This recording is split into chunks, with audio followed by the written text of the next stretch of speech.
I am bravely going off the beaten path today, my tubers of you. I will talk about contentious topics all the livelong day. Hell, cultural issues, LGBTQ+, people wanting to be cats, dogs, hobbits, but parenting? That's scary.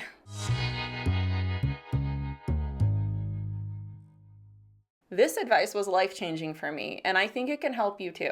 I see a lot of desperate parents out there, and you know what? Parents with toddlers, I see you. You know what? Me and my husband, we don't have it all figured out, but we have an almost 10-year-old and an almost 14-year-old, and we haven't messed them up yet. My almost 14-year-old is kind, loves to do dishes, respectful, and is just downright awesome. She doesn't want a smartphone, would rather spend her time reading and cleaning her room for fun. What sorcery is this? I literally went up to her the other day and interviewed her. I'm like, why aren't you messed up? What are we doing right? And those of you who have met my youngest know exactly what I'm talking about when I say that she's just amazing. She's gracious, kind, empathetic, polite. I just don't think the world deserves her. Now, don't misunderstand me. They are not perfect. I'm not going to sit here and tell you that I have perfect kids. They're not. They drive me insane sometimes. Nor does it mean that as they age, there won't be more challenges. But at this point, I am a creature of habit.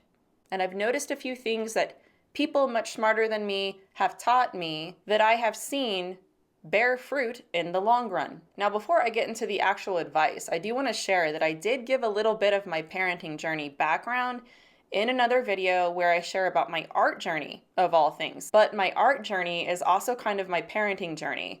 And it's not something that I've talked about a lot. So if you want to check it out, it'll be in the description. As I mentioned before, much of the advice that I'm going to share with you came from other parents that I respect. They would have kids that quite frankly were pretty awesome. And I'm like, how did you do that? Teach me your ways. And people that know me know that when I get curious, I ask a lot of questions. I'm pretty annoying, guys. Not only this, I was so interested in child development, particularly about the brain and behavior, that this was my first degree. I worked with children for many years before I was a parent, and I got my degree in early childhood education, and I've always been fascinated about childhood development and behavior. But I think that's been a long enough introduction, so let's get into it. First is, don't pave the road for your child, pave your child for the road. This has more to do with entitlement, in my opinion, among other things. I think that we are so afraid of our kids failing at something or consistently make excuses for our kids' behavior that we don't prepare them for the world. Many parents expect the world to cater around them, and I think that this is a fatal mistake. I'd say that we see this a lot today, but honestly, I think this has been going on since forever. And for me, I do my best to prepare them for everything. I'll be honest with you guys, I'm a kick out of the nest kind of mom. I am pro-independence. The way I see it, I am basically training potential adults. And I want them to learn to be independent and do things on their own and think on their own. I don't want to bubble wrap them from everything, but I also don't want to throw them out to the wolves. But when my child takes the initiative to do something on their own, within reason, I completely let them do it. I don't always gasp and run to them when they make a mistake. I actually kind of welcome the mistakes. I don't think they're always a bad thing. I don't exasperate it or make it worse, but I also don't save them from falling and learning from that mistake. Overall, I think it's just helping them be resilient. Knowing that no matter what setbacks they have, well, guess what? Everybody has their own setbacks. You got to learn how to deal with that and how to speak to people, how to deal with others, how to solve your problems, and you can do this. It's just the sad truth, but not everybody is going to take the time to cater to how you learn or what your setbacks are. All right, the second bit of advice is consistency, consistency, consistency. Consistency in boundaries, consistency in structure, and consistency in consistency. Man, that is an annoying word to say, my word. Now imagine for a second, all right, that you go into your job. You've worked there for, 6 years, but every single time you walk through the door, you have no idea what your job is going to be for that day. You don't know what your responsibilities are, when you're going to take your lunch, what kind of mood your boss is going to be in. And basically, it's chaotic, it's unstructured, it's stressful. Because you don't have structure and consistency, you really don't know what to expect every day, nor do you have a clear understanding of what the rules are to even get in trouble at your job. Sometimes things you do get you reprimanded, and other times they don't. It causes you great stress, and you tend to take it out on other people, including your boss and coworkers. You look at your boss and you think, wow, they have no idea what they're doing. They don't know when to say yes, they don't know when to say no, and you virtually have no respect or faith in their authority. You don't take what they say very seriously because they don't follow through, and quite frankly, they're not very emotionally stable sometimes. But you have to stay at this job. You don't have a choice because you're not really an adult. You're a child, and your job is to be a child, and that boss is your parent. Now, I know that this is not a perfect metaphor, but I think you get what I'm trying to say here. This is like the secret sauce for so many things, especially when children are young. Not only is this good for your kids, this is good for your mental health. Now, bouncing off of this one comes number 3. Don't wait until they're teenagers to set boundaries, be consistent, and create structure. Prioritize connection. This one is huge. I've never really quite understood how some of us think that we can just wait till they're older for it to get easier. Quite the opposite. Think of the younger years as the foundational ages where you set the most important stages. Now, this is not to say that if you've made mistakes that you can't later correct them, but it's a mistake to think that when they're teenagers is when you need to do the heavy lifting. I mean, we wouldn't even take this mentality with puppies or kittens. You know what I mean? They need boundaries. They need training. They need direction and love. Do it early, and you'll save yourself a lot of agony later on. All right, number 4. All right, guys. I know some of y'all are going to blush here, but hear me out. The sex talk is not a talk. What do I mean by this? It's an ongoing talk that begins when they are small and begins with small age-appropriate conversations that you work up from there. I'm just going to be really straightforward and come out and say this, but I do not understand why. This is so hard to do in Christian circles. Many parents shy away from this, but you're not doing your kid any favors by shielding them from what sex is and what it's for. Have you seen the culture lately? They're going to hear it. They are going to get to your kid, so talk to them. What is porn? Why is it destructive? What's a good touch? What's a bad touch? What are your personal spaces? And what should you do if someone violates that private space? How are babies made? Now, I'm not saying you throw all this up on them at once. You can start a conversation very young when they start understanding what are body parts. Use the actual correct words for the body parts. Then, as they get older, explain the function of these. It's an ongoing talk. And then when they are old enough, you have the whole shebang. They know what makes a baby, the science of it, and are very prepared to understand the consequences, both spiritually and physically, of this. Do not be embarrassed to do this, because it isn't about you. The culture isn't embarrassed to tell them that they can sleep with anyone and watch porn. The culture isn't embarrassed to tell them they could choose their gender or species. Not only this, you would be very surprised how curious they actually are about all of this. You know, it reminds me of theological conversations in a way, in a strange way.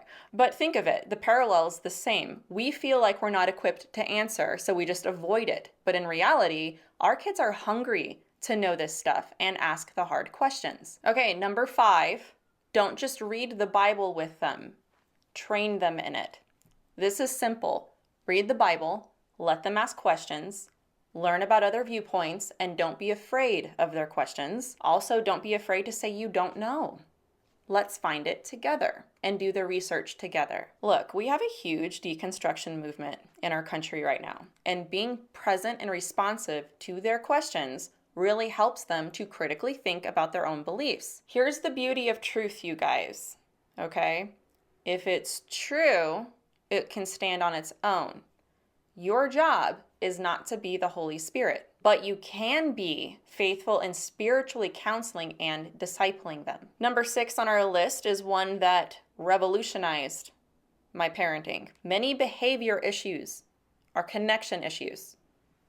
Fix the connection, you fix the behavior. I could say a lot about number 6, and I'm just going to be really upfront with you, my oldest child was not a fun toddler. She was tough, and it really challenged me. And I had to find some ways to not lose my mind. When your child is acting up, let's just be real, they can be jerks, especially toddlers. But something magical happens when my child feels connected to me, right? Like they're not afraid of me, but they also know they can't run all over me. In other words, they feel secure. But admittedly, this takes a lot of work to connect with your kid. Spending a lot of time together, laughing, letting them see you and your flaws, apologizing and owning when you mess up, letting them have some control with playtime, so much more really makes a difference when you need them to listen. It's like they want to listen to you. And I'm not saying that this is like magical or anything, but it's just interesting that when they feel connected to you, they trust you. In fact, this is one of the things that my oldest shared with me when I sat down to interview her. She's like, "Why would I want to make you upset?" She said that she really enjoyed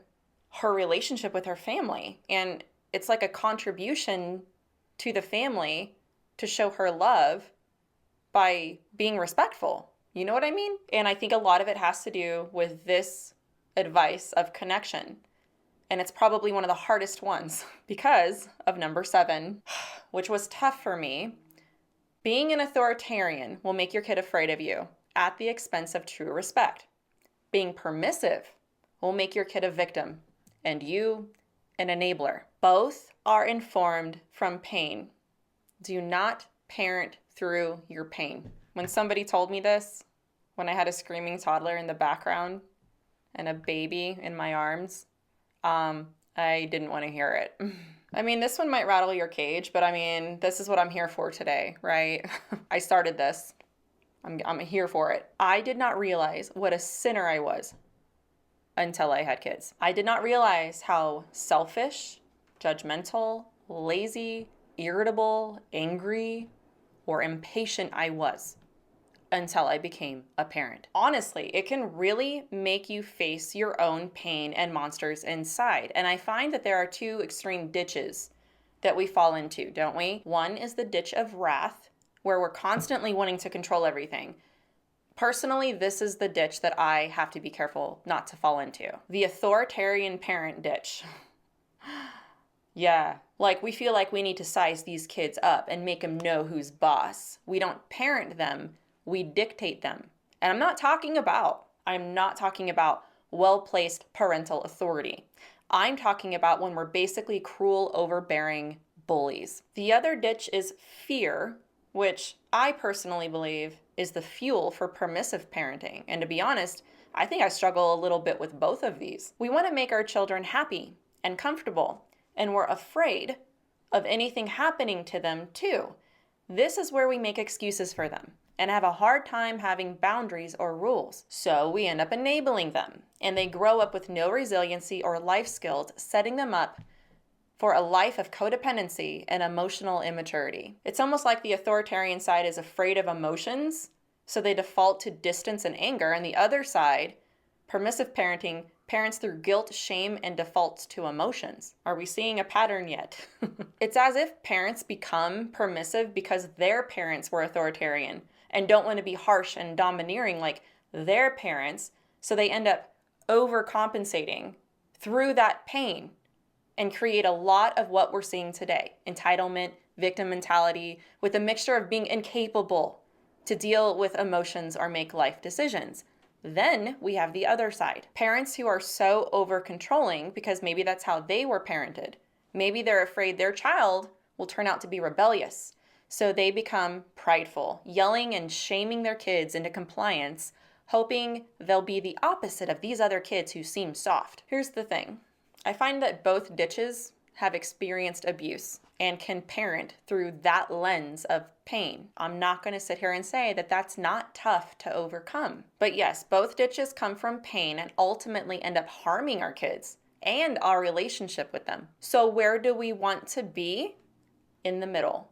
Something called authoritative. This is like the sweet spot where we have strong boundaries as parents without being a jerk about it. All right, now that's just 7 bits of advice that I have shared with you There's actually a lot more that I could throw up all over you, but I'm not going to do that because ew, that's just a lot of information to take in at once. Honestly, I'm just kind of testing the waters with this video. I have no idea what people are going to think of this advice, but I think it's biblical. I think that this is good. These things are things that I have seen be very fruitful in my own family, and I think that it could be helpful for you too. Now, I have to bravely end this video by asking my signature question. What do you think? Do you agree, disagree, or think I missed something? Let me nicely know in the comments below.